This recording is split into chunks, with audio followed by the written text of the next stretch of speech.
Agora nós vamos fazer algumas atividades, eu e você.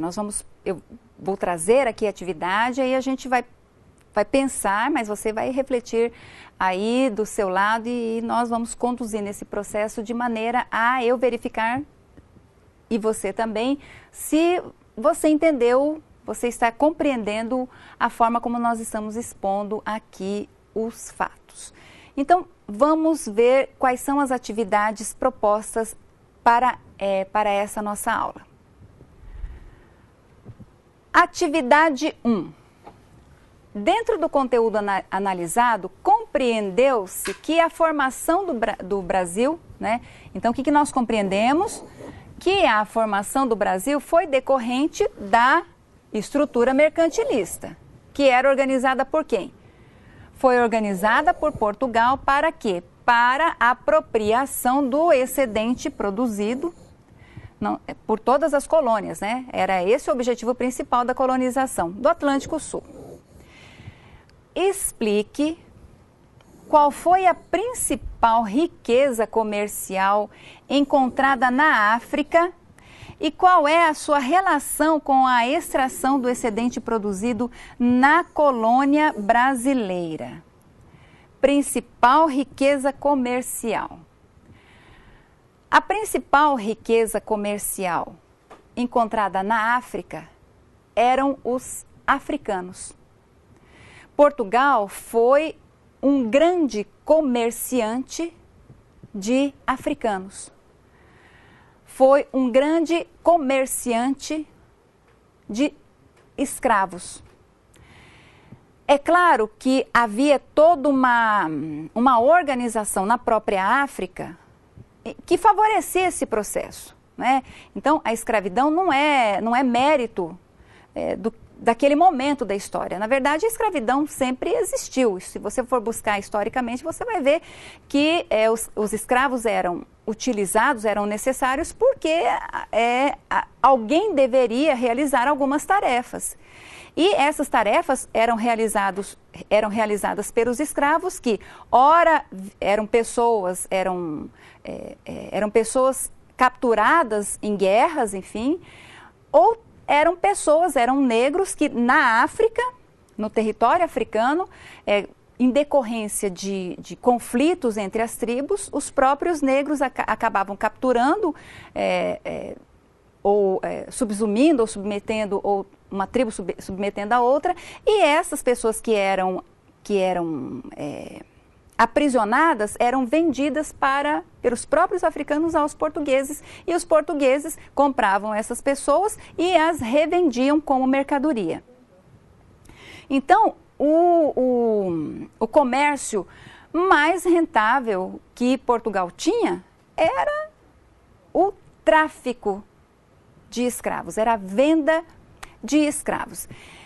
Mas veja, qual é a relação disso com a apropriação do excedente pela metrópole, do excedente produzido aqui na colônia brasileira pela metrópole?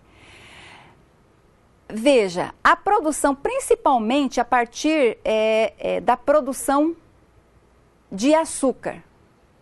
A produção de açúcar precisava de era preciso grandes espaços de terra, ocupação de grandes espaços de terra, e era preciso braços que pudessem realizar essa atividade nessas grandes extensões de terra. Então, quem é que fazia este trabalho? Eram os negros africanos comprados na condição de escravos dos portugueses. E os negros africanos, eles contribuíram não somente com a produção do açúcar, mas se você for analisar até a abolição da escravidão, já em 1888, os escravos ou os braços dos negros estiveram contribuindo com a formação econômica do Brasil desde o seu início, desde o início dessa colonização. Passando por por todas as etapas de desenvolvimento econômico aqui no Brasil, até esta data. até 1888. Então, quando você vai analisar o processo histórico de produção do Brasil, os braços dos escravos estiveram na totalidade deste processo. Então, não só na agricultura, mas na exploração de outras riquezas aqui do Brasil, se utilizava os braços dos escravos. E eles eram compreendidos como, eles eram reconhecidos como equipamentos, como mercadorias. Eles faziam parte daquele conjunto, enfim, em que pese o fato de ser uma palavra forte, aquele conjunto do maquinário. Por isso, os donos de escravo pouco investiam nesses escravos. Pelo contrário, eles eram explorados até o último momento. Não havia investimento nessas pessoas. Não havia um entendimento de que eram seres humanos. Não, eram máquinas que estavam ali para cumprir uma tarefa. O seu dono pagou para que ele exercesse aquela tarefa e ele deveria explorar aquela força de trabalho até o último momento. Então, os escravos africanos que vieram para o Brasil foram peças fundamentais no processo de desenvolvimento econômico, principalmente neste período que vai aí desde o início da colonização até a libertação dos escravos. E aí é preciso que você reflita, então, em relação ao débito que se tem com a população negra ainda hoje no Brasil.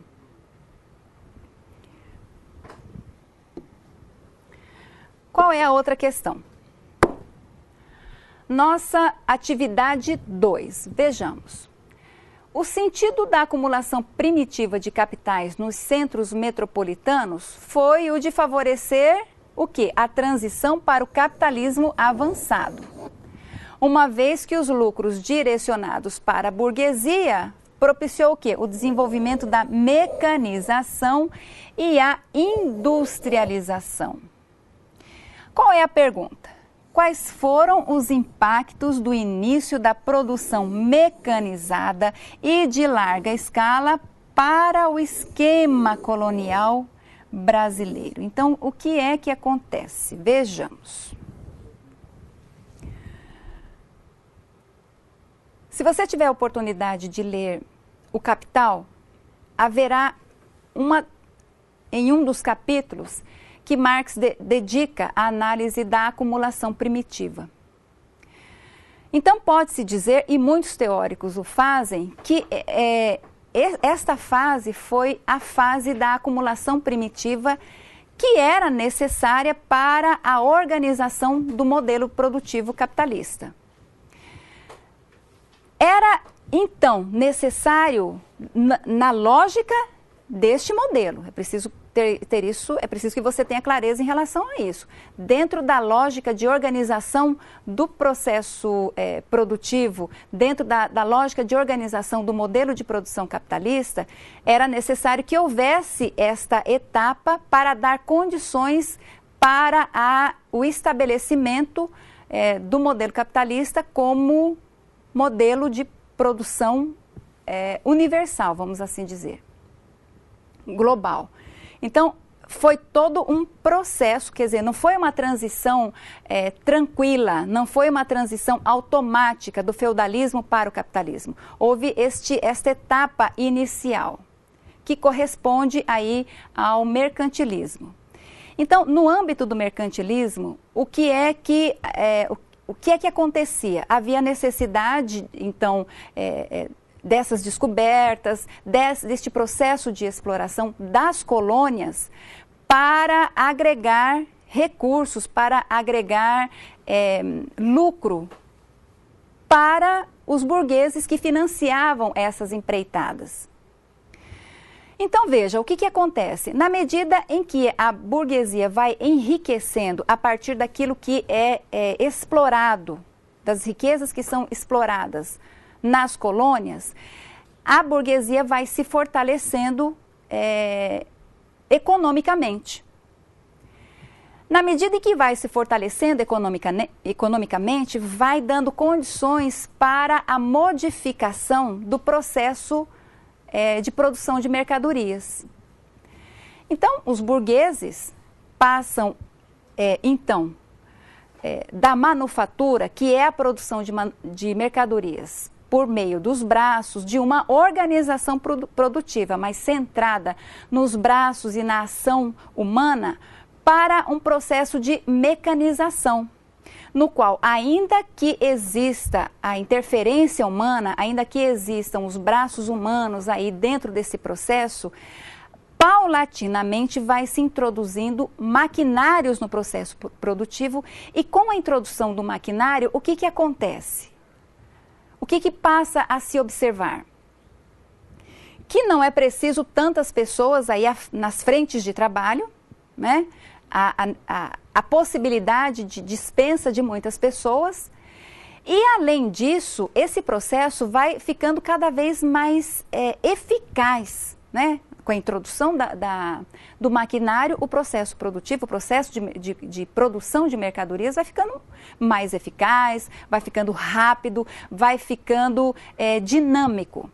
Muito bem. E isso é importante, claro que é importante para a burguesia, porque com isso há maior produção de mercadorias, e com o aumento na produção de mercadorias, há o aumento também do quê? Uma vez que essas mercadorias são consumidas, há o aumento de lucro, e com o aumento de lucro há um processo contínuo de acúmulo de capital. E isso é maravilhoso para a burguesia, porque este processo só é incrementado, né? Depois da mecanização, entra o desenvolvimento da ciência e da tecnologia, apoiando o processo produtivo, e com isso acontece, por fim, a industrialização. Muito bem, então as colônias, elas tiveram um papel fundamental neste processo inicial de organização do modelo produtivo. Ocorre que, estabelecidas essas condições, o sistema colonial passa a não ser mais necessário para a organização do modelo de produção capitalista, uma vez que as bases já estão lançadas, já estão estruturadas. Pelo contrário, aí era necessário mercados consumidores, a busca, portanto, agora era de novos mercados consumidores. E como a colônia não tinha um mercado interno, ela não atendia mais a essa prerrogativa ou a essa necessidade colocada, então, pelo modelo de produção.